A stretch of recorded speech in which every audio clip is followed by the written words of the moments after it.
Welcome to the Cinema Spotlight, hosted by James Sena. All things entertainment. Grab your popcorn and enjoy the show. Hello, everyone, and welcome to the Cinema Spotlight. This is the show where we dissect all things movies, TV, and all of the above, everything in that category. I am your host and self-proclaimed media expert, James Sena. I hope you're ready because during today's show, which we have a fun episode 2 planned for you today, we're going to be kicking things off with the Oscar Watch, followed by a segment of This or That. And make sure you stick around until the end of the show because I'm going to be putting myself on blast here. I'm going to be putting my improvisation and movie making skills to the ultimate test. As always, before we get started, I'm putting out an official spoiler warning for any and all content that we discuss on this week's episode. With that being said, let's shine a spotlight on the Banshees of Inisherin. So as I was figuring out which movie I should do an Oscar watch for, there were a lot of options. There was Amsterdam that came out. There was Tar with Cate Blanchett that I heard a lot of good things for. But looking at the options, the title that really intrigued me the most, because I didn't really know what to expect, was the Banshees of Inisherin. And I believe I'm pronouncing that correctly. If you know a better pronunciation, please let me know. But this movie, I mean, there couldn't have been any other movie that I went into more blind than this one. And if you haven't seen it, and I mean, I'm going to be talking about it today, so if that's something that would bother you, make sure you go and see this before listening to this. But I went into this movie not really understanding what to expect, or just without any previous inclination of what's going to happen here. All I knew that it was a dark comedy, and I knew that Colin Farrell was in it. I don't even know if I've seen a lot of Colin Farrell stuff. I just know that he's talented, and I was excited to be able to see him act. So, the Oscar Watch, right? This is the first segment. As I explained in the last episode, this is the series where we go and I analyze a movie and I review it through the lens of which Oscars is this movie going to win or be nominated for at the very least. It actually occurred to me that the Oscar ceremony might be sooner rather than later, so I might have to really get on my binge of these movies. But don't fret if you're worried about, oh, well, James, are you going to be able to review all the movies that came out this year in time? Spoilers, probably not, but that's not going to stop me from continuing this series as a way to do my own reviews on them. Now, with that out of the way, I feel like I should give a light spoiler summary just in my own words. I did pre-prepare this, so my take on the movie, or what happens in the movie, very objectively, is this. And if you want no information on that, you can fast forward through this part if you so choose. Okay, so the movie opens, and very quickly, we understand that something has happened between the two best friends, Podrick and Colum. Those are the two main characters, with Colum acting particularly differently. The first half of the film leads into the crude Irish humor. There is a lot of crude Irish humor that sometimes will, or more often than not, will go over your head, and as it did with me in some instances. But with Podrick essentially going on a comedic wild goose chase to try and figure out what's up with Colum. This is something that is very prevalent in the first half of the movie. Then we are introduced to, during this time, we're introduced to all the facets of Podrick's life, which are crucial to the climax of the film.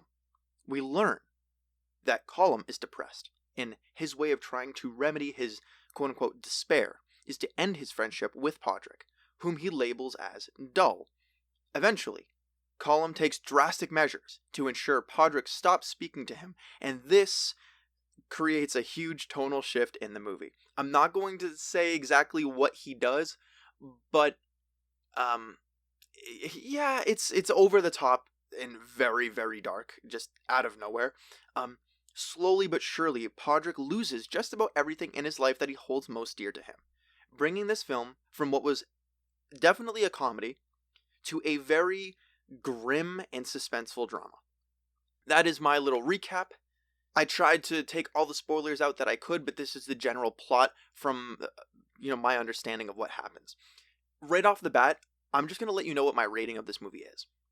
It's an 8.7 out of 10. Almost into the 9 category. And honestly, the reason this actually might be one of my favorite movies ever, but definitely in recent memory. If you're comparing this to Nope from last week's episode, Nope I really loved, and there were a lot of things I liked about it, but this movie, just from a technical standpoint, brilliant, just from all facets, just in all ways. Just this movie is incredible.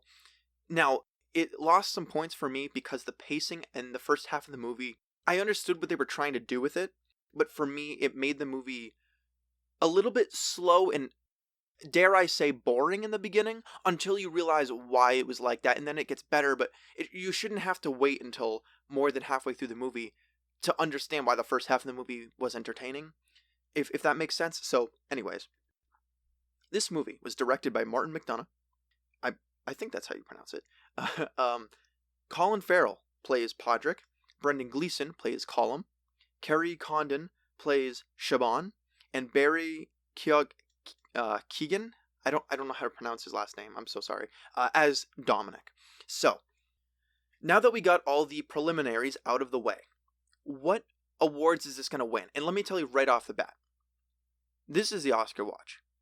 I can honestly say, from the bottom of my heart, this movie, if it doesn't win an Oscar, I will be very upset. This movie, I'm a movie nerd, we know this. Here's the thing, right? This movie, technically, is just one of the most brilliant pieces of film that I have seen. And, I don't know, maybe you might be saying, well, James, that must mean that you don't have a lot of experience. And, you know what? Fair assumption. But let's talk about some of these awards, because Best Director, I genuinely think Martin McDonagh is a frontrunner for this. We talked last week about Jordan Peele and why or how he might be nominated for a Best Director. When I see this movie, I'm not gonna put Jordan Peele to shame or anything like that, because I think he's absolutely brilliant and one of the best creative directors, I guess, of the modern day. But Martin McDonagh, what he did with this movie, and I want to talk about it really quick. It's quite possibly one of the best illustrations of the mise-en-scene. It's just one of the best that I've ever seen. Now, I'm going to get a little bit academic with you. How about that? Mise-en-scene. If you are watching or listening, I guess, and you have never heard of this phrase, let me shine some light on that. So it is a French phrase for putting into the scene or shot. It refers to the sum total of all the elements that exist within the frame. It relates to the complete artistic feel and look of the shot, including the visual composition and arrangement. So, if you have seen this movie, one of the examples that I can highlight with this is Penny the Pony. So, I watched this with one of my good friends. Shout out Will. Penny. So he leaned over to me during the movie and said, "Why do they keep showing that little horse? There's so many moments where the horse is just coming into frame and just looking into the camera. Is that just a comedic thing that they're doing, a comedic choice?" It was confusing, and I was confused too, until you realize what happens with the horse that is so important that of course they had to show the horse over and over again. They need to tell the audience, okay, you are seeing this horse, and this is important because the horse is not just a throwaway character or a throwaway thing. This horse, if you don't realize that this horse is even in the movie will completely just not make sense to you.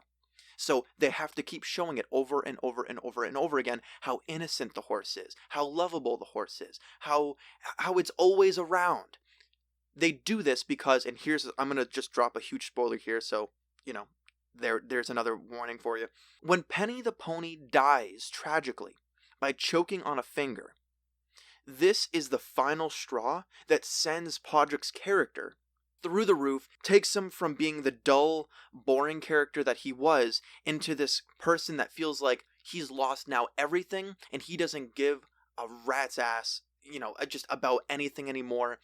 He's given up trying to get his friend back. At this point, he wants to kill his friend. So it's this huge shift in not only the character, but the whole story. It is just one of the most important tone shifts. And if it wasn't for the way Martin McDonagh used mise-en-scene and purposefully put certain things in each shot, that wouldn't come across. And once that came across, and once that moment, that pivotal moment halfway through the movie happens, where this discovery is made, just when I tell you, there are so many moments in when you're watching a movie where everything just clicks in your head. the way that this movie accomplishes that is one of the most satisfying oh shit moments that I have ever seen. Like it really is. I mean, the only other time that I believe when I watched The Usual Suspects for the first time, I had a moment like that. When I watched Fight Club, that was Shutter Island, these types of movies. And I'm not even saying it was a plot twist, but just a moment where everything clicks. That type of moment is just, that couldn't have been accomplished if it wasn't for the way Martin McDonagh directed those scenes and directed this movie. So I'm gonna move on. I don't want to keep rambling about him and the job he does, although I will probably touch back on it. I also think this movie has a huge chance at best cinematography. Now, this movie cheats a little bit because it uses the Irish landscape, which is there's no green screen in that movie, if I'm not mistaken. I don't know. It didn't look like green screen at all. It like they were touching the water and it looked all real. A little bit cheatsy doodles, if you're in the Irish landscape and you're on an island, you're in Inisherin, I guess is the yeah. Um, it's a cheat code for this category, but that doesn't change the fact that there are some scenes that are shot so beautifully. There's one scene that stuck out to me where they were recording, I don't know, they were filming the shadows of Podrick's hands against the wall, and there was this silhouette of it, of like finger puppets in the shot. Just the way that it was shot was so beautiful, and it wasn't even using the landscapes. I genuinely think just the aesthetic of this movie was beautiful, and I will say, because I'm not just gonna keep praising every single movie that I watch. I do have little nitpicks. One nitpick about the cinematography that I would have is that I would say most of the movie, the lighting during certain scenes, was a bit dull and was a bit I don't know if the term is oversaturated or undersaturated. I don't know. There was something about it, and I understand the artistic choice to maybe make that match the tone that was going on, because if you use duller lighting, it's the whole point of it. It's like a duller first half. Like that's the idea of it, but for me it just aesthetically didn't look good. There were certain scenes where I couldn't really see the images well enough, even in the movie theater, and I would chalk that up to the lighting. Now, I don't know if you have a certain opinion or a different take. Please let me know. But that's just sort of something I would take away from it. I also want to talk about Best Actor because I think there are plenty of really amazing supporting performances as well, but I just really want to highlight Colin Farrell here. I wasn't sure about his acting going into this movie. I hadn't seen a lot of his stuff. I saw this movie and I'm immediately aware of the fact that, okay, anything that he does, he's probably going to be very good. You could see the change from just caring so much to caring so little, just in the way he delivers his lines, his face expressions, the dead in his eyes, like masterful. Just an absolute masterclass in this movie of just the show of losing everything. And you don't get that very often. I talked about last week how the characters in Nope were not really given a chance to really show off and give an Oscar-worthy performance or with the dialogue. This movie has that. There's a moment where his character just goes on this rampage of saying something along the lines of, "I'm going to light your house on fire, and if you're still in there, I don't want you to exit. I want you to die in that house. Except do the decency of leaving the dog outside, because your dog did nothing wrong, you did." And it's like the way I didn't even give it justice, but the way he says that line in the theater, as an aspiring actor myself, I was almost brought to tears of, oh my God, I'm shook to my core. So that was just stupendous. So the last one, I think a Best Picture nomination. It's a tall ask. It is a tall ask, because that is the big award. Am I overhyping this movie? Hopefully not. But listen, it's a very busy and a very crowded category. But I could see this film being, I would say if this movie isn't nominated for the Oscar, that feels like a snub to me. If it doesn't win in place of something like Everything Everywhere All at Once. I know that that's a huge movie at the Oscars this year that's gonna, hopefully we'll be able to get to that. I haven't seen it, but I know that a lot of people have been saying how amazing that movie is, and it's nothing this year is gonna top it. I'll be the judge of that. But we'll see, because this movie was quite was damn good. So we'll see. I think it should, and this type of movie really does lend itself, because of all the technicalities and everything like that. It really does lend itself to win Oscars. So I definitely could see a win in any of these categories. It should be absolutely, there should be nominations for this movie. For Best Picture, yes. Cinematography, it should be a shoe-in. Best Director should be a shoe-in in terms of like getting a nomination. Winning, I don't know. I don't know what it takes necessarily to win these, because I don't know, some other things from last year, I don't necessarily agree with those victories, but that's okay. Yeah, I mean, that's basically all I got. If you haven't seen this movie, I hope this intrigued you to watch it.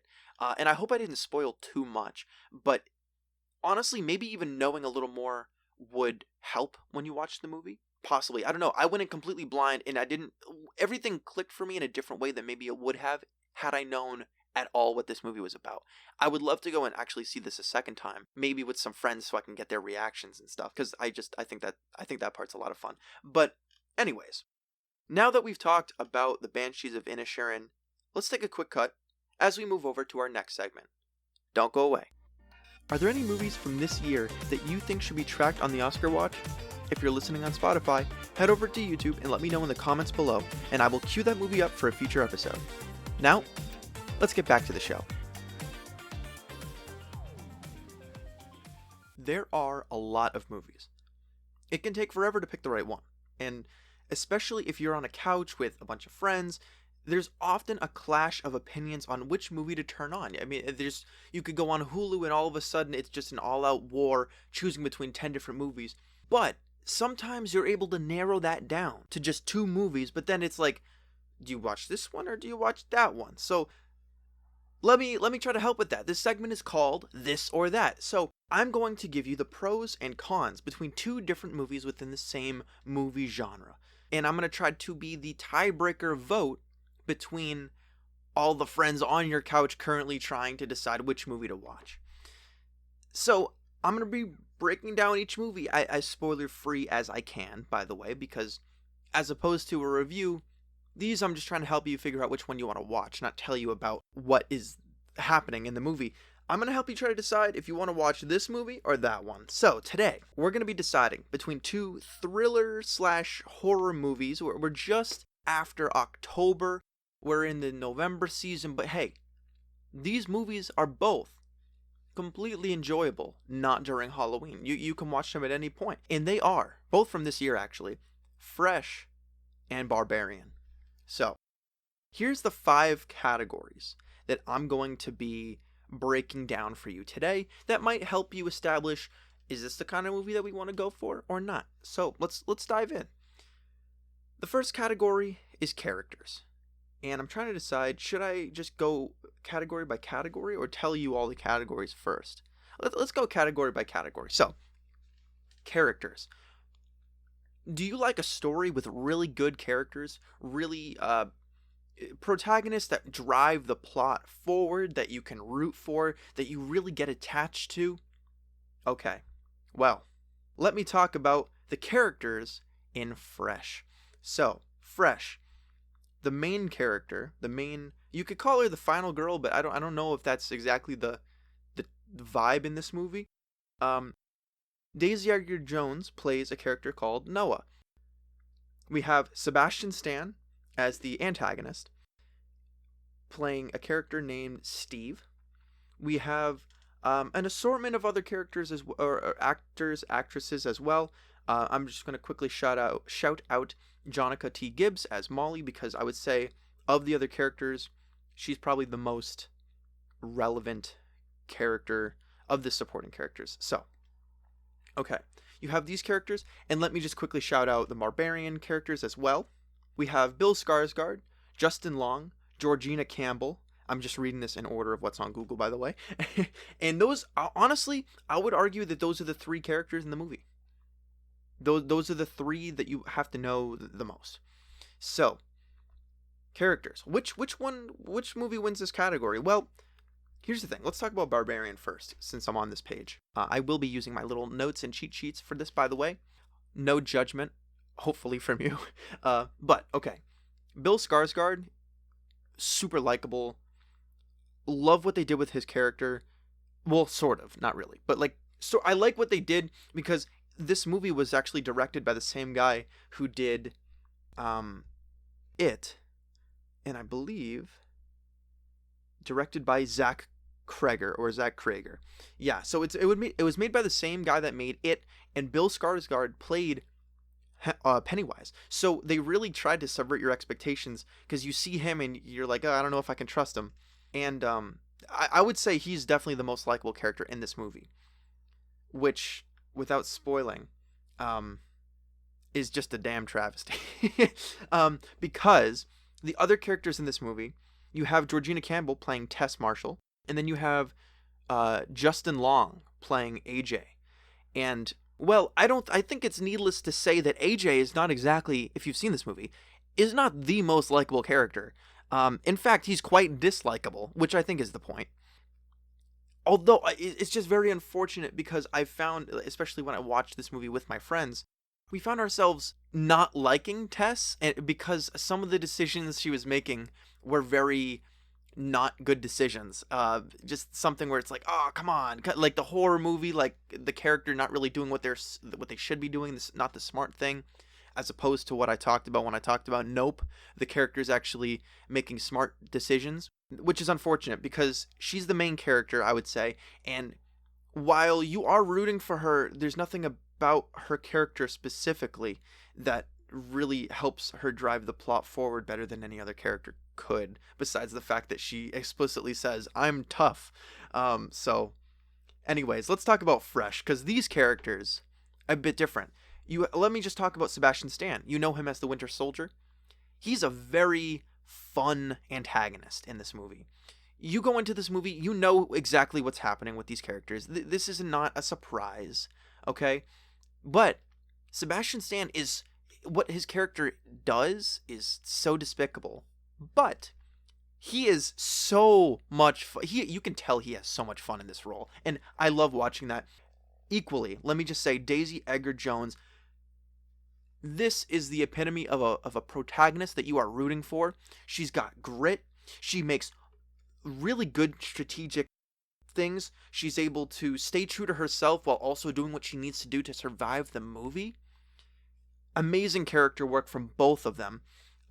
With a lot of the side characters also just being really rootable characters as well. So this is going to be the longest segment that I'm going to focus on here. But I'm going to give this one to Fresh. I'm going to give Fresh on characters. I think specifically they're way more rootable. And the villains are very despicable, but also like you love to hate them sort of thing. You don't, when you have a horror movie, or not even a horror movie, when you have just a villain in general, I mean, what are the best villains? You love to hate them. Darth Vader, Voldemort, these types of characters, the villain, when you can love to hate the villain, it's a good character. So I'm gonna give that one to Fresh. Now, the setting. If you like a movie with a really good location, a really good setting, let's talk about the settings in this movie. Now, it'll be quicker to talk about Fresh because the Fresh is sort of just the cells in this guy's house. That's the setting, and it's this mansion type thing where he hides the women. Again, I'm gonna try to describe it as surface level as possible. But that's really all there is to talk about with Fresh. There's not a whole specific, you're not attached to this setting.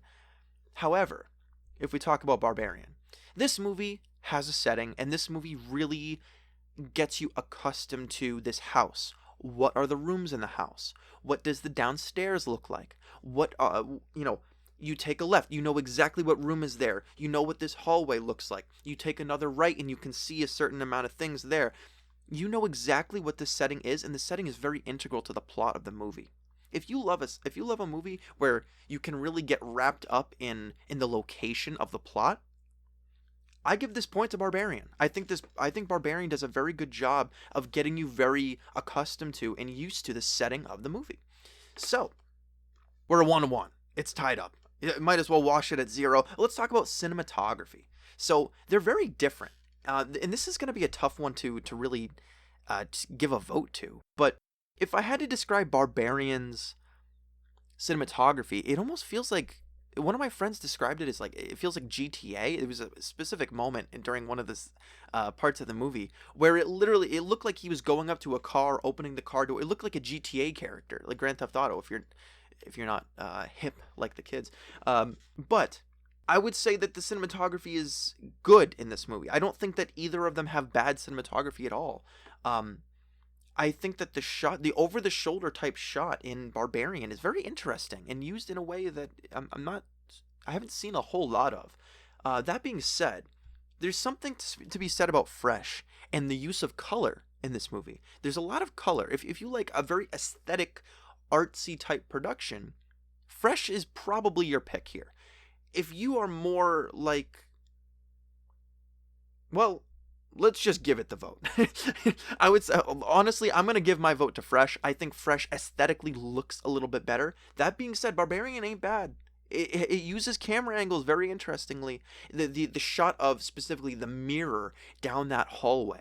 If you watch the movie, you know what I'm talking about. That is a very good shot, and I love the use of that in the movie. The creepiness of it that it adds, and not knowing if the door is going to close or not.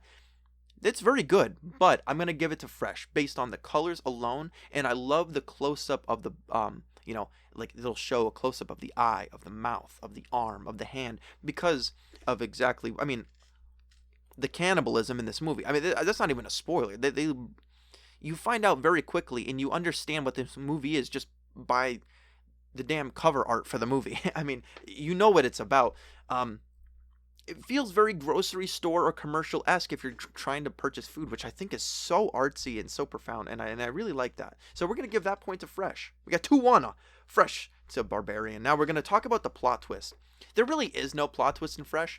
It tries to create a plot twist with the guy's wife, and this is spoiler territory, but the guy's wife being a past victim and saying like, oh, like you'll be good, like you can survive this. But then she also just, I don't know. There was the character Molly had a line where she's like, "You're part of the problem," and it's like, yes, that's true, but also like I don't know if that's a plot twist that's like super like you're into. I guess I don't know. I don't know if that's it's like I don't know if that's a great plot twist. If you're looking for a movie with a plot twist, Fresh is very straightforward. I mean, sure, it'll surprise you here and there, but it's there's nothing about the plot that really jumps out at you and says, "Oh, whoa, you didn't see that coming." No. Now, Fresh is pretty straightforward in that regard. Barbarian, however, does have a couple plot twists. I would say there are a couple aspects, specifically the whole basement thing. Uh, I mean, that's basically the whole movie, right? I mean, I would say where AJ's character goes and what happens there, I would say is a plot twist. And I would say there's certain aspects about this movie and understanding the backstory of the location itself is plot twisty enough where I would say if you're looking for something that might catch you off guard in terms of what to expect and subverting your expectations, I would probably say Barbarian is the way there. I think some Fresh fans might disagree there, which I think is fair. I think that there's plenty of quick turns and meta commentary that I think Fresh touches upon in a way where it's new and revitalizing and does keep you on your toes. But I think just generally speaking, as a plot twist, I give it to Barbarian. Now, if you have been paying attention to the score, it is tied 2-2. So now the final category is enjoyment. What movie did I personally enjoy more?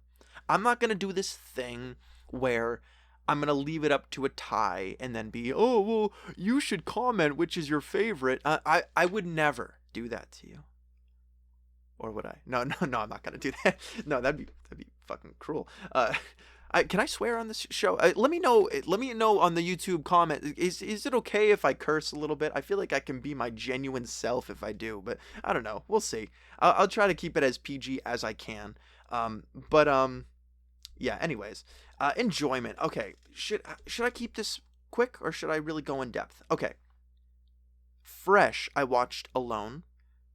Barbarian, I watched with a group of people. Here's what I'm gonna say. Which movie did I personally enjoy more? I enjoyed Fresh more. I think it's because The artisticness of it really captured my attention. I loved the character work. I'm a huge character fan. I love the character work from the actors. Fresh for me was the better film. However, I think Barbarian does something with its storytelling where I wouldn't say it's a fantastic movie. It's fine. It's fine. But it does something where it's actually really fun to watch with a group of other people. So if you're looking for a movie that's like a fun, turn your brain off, it'll give you some jump scares and stuff like that, and you can watch with your friends, I would say Barbarian might be your choice. If that's what you're going for with a movie, Barbarian might be the move. But that being, I don't know. I do love Fresh, and I think there is an aspect of it that you can watch with a group of people. So it's really a toss up. I'm not gonna let it be a tie, but I'm just letting it. I would say my vote would go to Fresh in this category. So Fresh wins 3-2. I would say Fresh is the pick between is the this or that winner of this episode. That being said, Barbarian is not a bad choice by any stretch of the imagination. And if you are curious, and if you love a movie that you can enjoy with a group of friends, I mean, they're both viable movies here. I don't think you can really go wrong. But which movies would you pick? Have you seen both of them? Please let me know. Are there any tough movie decisions that you need me to break down and help you flip a coin, I guess? Let me know. But with that being said, I will see you after the break. Remember to leave a like and subscribe to the Spotify playlist if you're enjoying so far. If you've made it to this point in the podcast, let me know what has been the most surprising movie of this year. Now, let's get back to the show. In the intro for the Cinema Spotlight, I deem myself a quote-unquote media expert, and I like to have fun breaking down movie plots and characters and themes, but some of you may be thinking during my breakdowns, but James, could you do any better? And that's a valid question. I'm kind of just saying I'm a media expert, and I'm not really giving a whole lot of proof besides using fancy words like mise en scène and movie and, character and stuff like that. But this leads us to our final segment of the day, a segment I'm calling My Movie, My Movie. And this is based off of a game that I played when I did improv in college.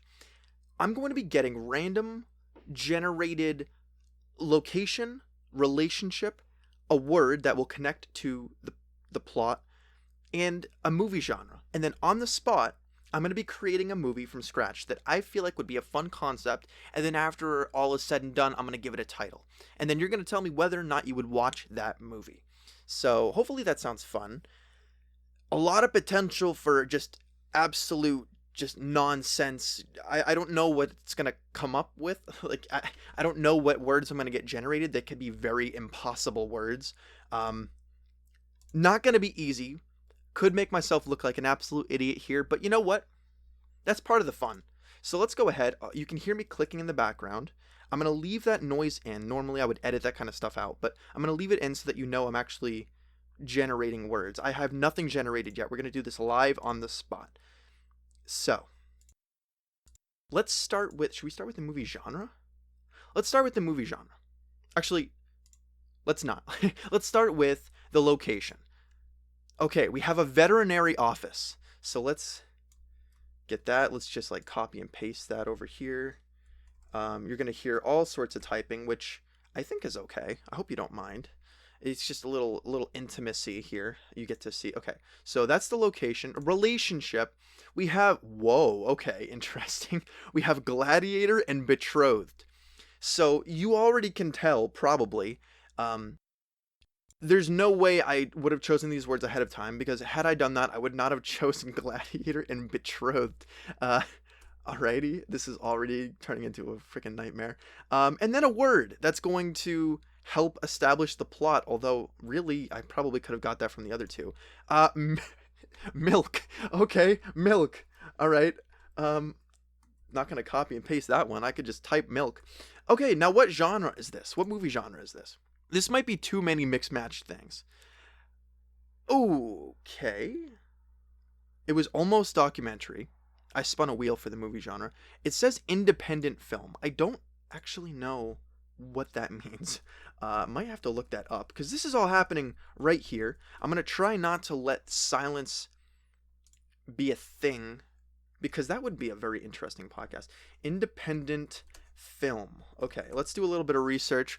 Again, don't know how this is gonna independent film. What is meant by an independent film? That Google search might help. Most broadly, the term refers to films made outside the Hollywood system, although some scholars date independent cinema from 1908 when enterprising filmmakers defined the near monopoly of the motion picture. So, it doesn't really help. Um, I guess it's just a basic film that is not a franchise.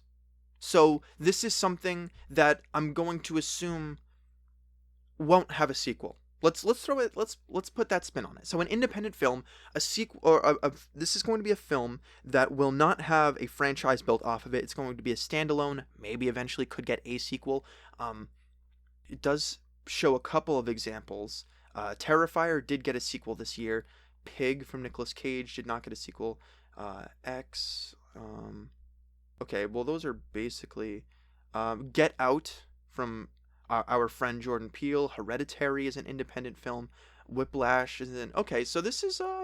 we're going for an Oscar here. So what are our gets again? Okay, and we're going to start. I don't want to leave too... I want to leave us enough time to actually come up with an idea.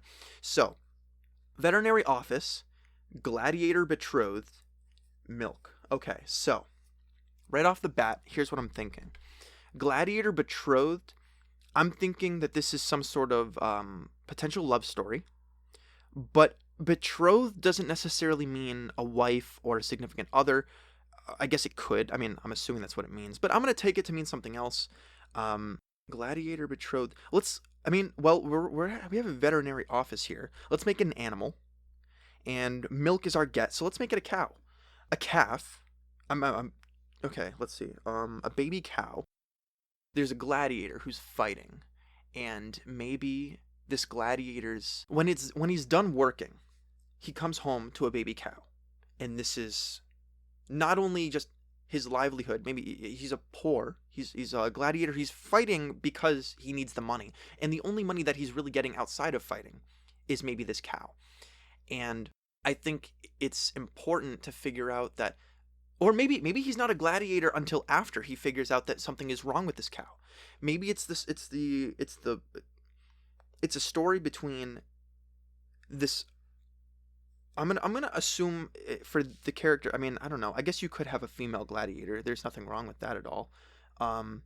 Although I do think there's something a little bit more sentimental if it was like a big burly dude that has a very intimate well, not intimate, but like compassionate relationship with a baby cow. There's something that kind of would draw me in about that. Because maybe he has a really tough exterior, especially the fact that he becomes a gladiator. Something is wrong with this cow that's sick. This cow is maybe giving the livelihood for the gladiator. It gets sick, so he goes to the veterinary office, and he is there. And maybe the whole premise of this film is that it's this existential... He's feeling like all is lost. Okay, well, this is my source of income. How am I supposed to live? Like, this cow not only is the only company that I have... So it dying would cause a lot of issues for this person, but it's the livelihood. It's a source of food that would help not pay for things. So I think at a certain point, this person becomes a gladiator in order to fight for this cow's survival. I don't know how that would make sense, but we're working with what we got here. So. Let's see. Who would be playing this character? I'm trying to think of someone that could play a character that would be maybe a silent protagonist that doesn't talk much. Someone who could do a lot of acting. I don't know why, but Idris Elba comes to mind. Just a character that can do a lot of silent acting and that can maybe have can say a lot. I also kind of picture Jason Segel. Just someone that can be a presence, a big muscly presence, but also sort of be a character with a soft side. I'm leaning with Idris Elba here. That's kind of where I'm going with this. Idris Elba, pet cow? Is it a pet cow? Do we want to go with that? I hope this is entertaining. By the way, I don't know. Is this I don't know if this is impressive at all, or if you're just like, all right, now you're just saying gibberish. This is an experimental segment, I will say. But let's keep it going here. Okay. So we connected Milk, we connected Gladiator and Betrothed, we connected. So we need the veterinary office to be more central to this plot here. And how do we go about doing that? So the veterinary office, maybe the veterinary office won't allow the animal to get treated. Maybe it's not a traditional veterinary office. Maybe this is the type of office that there's something screwed up about it.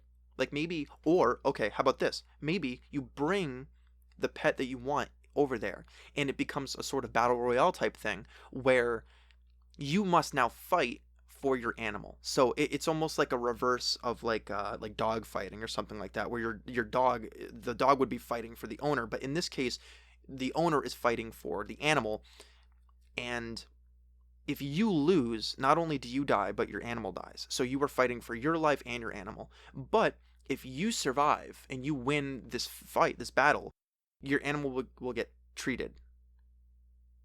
Is that... I don't know if that makes sense. I don't know how that would be... We'll make this an hour and 20. I don't know if this movie has a lot of longevity to it, to be honest with you. But you know what? Idris Elba could carry the hell out of this movie. I'm telling. So let's get some supporting characters. Maybe, okay, so I'm super into Fate Zero right now. It's an anime where it's sort of a battle royale type thing, and it's a whole lot of different philosophical clashing as well. I almost wonder if we could do a version of this where it's not just one gladiator, but it's everyone sort of bringing their own livelihood and putting it on the table. Maybe some people are doing it as a form of gambling, some people are doing it because they have to, but some people are doing it like our Idris Elba character here is doing it because he's just trying to save this animal that is a huge part of his life. So I think we could have a real philosophical clash. I like the idea of having like a Paul Dano type, maybe have him play a psychotic person that is just doing this because he finds enjoyment in this. And I think that could be really fun. I think you could do something with what's her name? Is it Zazie Beetz? What's her first name? I think it's Zazie Beetz. Let me just Google Zazie. Zazie Beetz. That's what I thought. I think she plays Domino in Deadpool. I think she could be really good in this too. Yeah, she could be really good. I think you can bring someone a little bit who's good at playing like the nervous character. Who's the character from, what was her name? Daisy Edgar Jones, I think, from Fresh. I think she could be a really good like nervous actress. And when I say nervous actress, I'm looking for someone who's very good at accentuating tension in a scene. She was very good at that in Fresh. So that could be a fun idea. And having a battle royale where you're fighting on behalf of your animal, but maybe your animal is fighting with you, unbeknownst to you, which puts Idris Elba's character at a disadvantage because his animal is sick and he's trying to protect it. Whereas other people maybe go in with more brutal animals. Maybe someone enters with a bear. But see, the drawback of that is you're going with the bear and the bear's going to help you fight, but at the same time your bear could turn around if it's angry enough and attack you as well. So there's a whole lot of strategy that can be involved. Sort of a Hunger Games thing, but not really. And it's a very underground thing. And at the end of it, it's almost like you do this, and maybe for this to be a successful independent film, we needed to have a tragic ending. So let's end this movie tragically, where maybe he does this whole battle royale. It's a very close fight. People die, animals die, and it's just a absolute bloodshed. And then at the end of the movie, wouldn't it be just gut-wrenching if the cow just didn't make it and it was all for nothing? I feel like that could be a really depressing ending. Let's do an alternative ending to that. Let's do an alternative ending where he wins the battle royale, does it in a way where he doesn't actually have to get much blood on his hands, except for maybe killing a Paul Dano type or someone like Jesse Eisenberg, someone who can maybe play someone who is a bit more sinister. I can't believe I just said Jesse Eisenberg sinister. Just thinking of his Mark Zuckerberg. That could be a fun idea. I don't know what the validity would be to this. But yeah, I like the idea of a philosophical battle royale where it's a veterinary office. They will heal your animal. Maybe there's something magical about it. Maybe this is a type of world where there's a little bit of magic or supernatural element to it. And maybe in the world that we're in, the way to make the most sense of this is everyone has an animal partner, sort of like, have you ever heard of the gold is it the Golden Compass? I think it's a book. There's also a movie where everyone sort of has like their spirit animal that just I don't remember exactly what they called it in that. It's been a while since I've heard of that. But it's essentially like their partner, like they're linked to them. I think that could be a very fun angle from this. This guy's partner, I guess, or attached spirit animal. There's a word for it. What is it? Like missing the word, and it's gonna drive me crazy. The polar compass. Oh well, I forget what the word is. But it's essentially like a shadow. It's like a demon. I think that's what they called it, actually. I think they called it a demon. You have your demon that you have with you. I wouldn't call it this in this movie. But this man's connected animal would be a cow, and that's where, I think there could be something with like the cow kind of provides the milk. It does stuff like that. I think there maybe could be something about that with the personalities, and each personality of the person matches in some sort of sense the animal that they go in there with. And it's a small, intimate battle royale session, clash of philosophies and different tactics. Maybe we get different perspectives. Maybe we're following Idris Elba, but we get plenty of scenes with the other combatants, sort of like Squid Game on Netflix, being able to kind of connect with the different side characters as well. I feel like that could be a fun concept.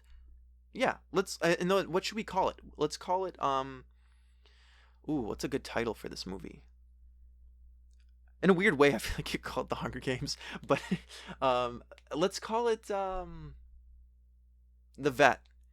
Is that too crazy? No, I feel like that would be like The Veteran. Healing Connection, Healing Fight, Heal Block, Heal Royale. Man, I don't know what a good title for this would be. Let's call it In Sync. I don't. Let's Healing. The Healing Order. Okay, how about that? Okay, that's the title. The Healing Order. Don't know if that matches, but how did I do? How did I do? Does any of this sound interesting? Is this a segment you would want me to do again with maybe different suggestions that are random plots? Imagine if this ended up landing on documentary. I have no flipping clue how that would have turned out. But would you watch this movie? What would you have done differently with the gets that were presented? Which were, as I just review it, Veterinary Office, Gladiator Betrothed, Milk, and Independent Film. So those are the gets that I got. Head on over to the YouTube version of this episode and comment there to answer these questions. I'm still figuring out how best to connect with you all, the listeners. So I think there might be a comment section in Spotify. If there isn't, head over to the YouTube version, which will probably be up a few days later than the Spotify version. I will try to get them up as quickly as possible. Episode 1 is up now on YouTube. Just search the Cinema Spotlight. And answer all the questions here and connect with me via YouTube as well, or in Spotify, however is easier for you. And with that being said, let's just go ahead and head on over to our outro. I want to thank everyone for listening to the Cinema Spotlight. If you enjoyed, please leave a like on the video and give the show a rating on Spotify. And please, take a moment to subscribe to the show. I would really appreciate it. Follow me on Instagram at SenaJames35 for updates on when new episodes get released. If you want to let me know what movies to check out, head over to YouTube and drop a comment or two. That's all I got. Stay classy, friends.